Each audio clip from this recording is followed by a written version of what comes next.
L'Église catholique fait mémoire de saint Arsène et de sainte Macrine, Macaire. Saint Arsène. Saint Arsène est l'un des plus célèbres pères du désert en Égypte, au IVe siècle.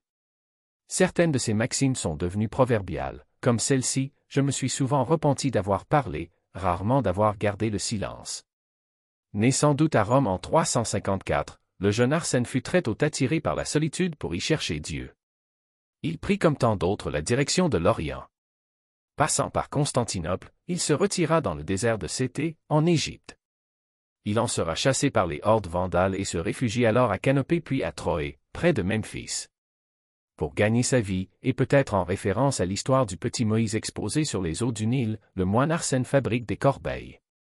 Bien qu'affectant de ne pas être aimable, spécialement à l'égard des visiteuses venant l'importuner par des demandes de conseils spirituels, c'était le plus tendre des hommes. Qu'il fût en prière ou qu'il fabriquât ses corbeilles, on disait qu'il pleurait à chaudes larmes, spécialement au souvenir de cette parole du Seigneur: « Il n'y a pas de plus grand amour que de donner sa vie pour ceux qu'on aime. » Arsène vient du grec arsenia, viril.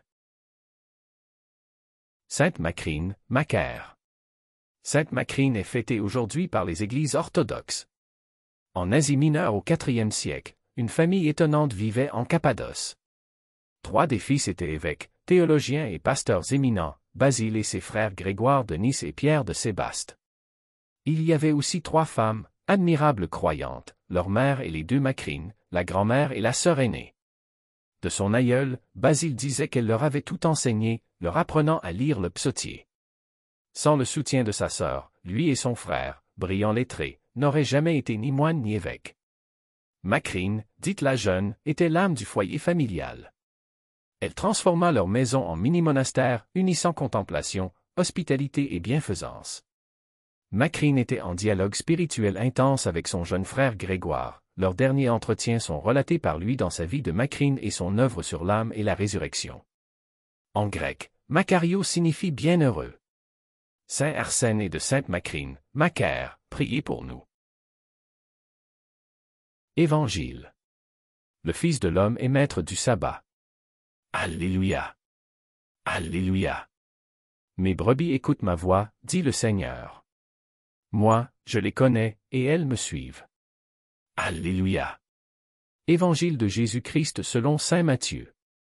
En ce temps-là, un jour de sabbat, Jésus vint à passer à travers les champs de blé. Ses disciples eurent faim. Et ils se mirent à arracher des épis et à les manger. Voyant cela, les pharisiens lui dirent: Voilà que tes disciples font ce qu'il n'est pas permis de faire le jour du sabbat. Mais il leur dit: N'avez-vous pas lu ce que fit David quand il eut faim, lui et ceux qui l'accompagnaient? Il entra dans la maison de Dieu. Et ils mangèrent les pains de l'offrande.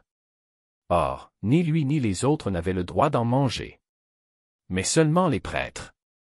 Ou bien encore, n'avez-vous pas lu dans la loi que le jour du sabbat, les prêtres, dans le temple, manquent au repos du sabbat sans commettre de faute?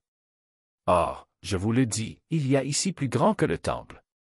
Si vous aviez compris ce que signifie « Je veux la miséricorde, non le sacrifice », vous n'auriez pas condamné ceux qui n'ont pas commis de faute.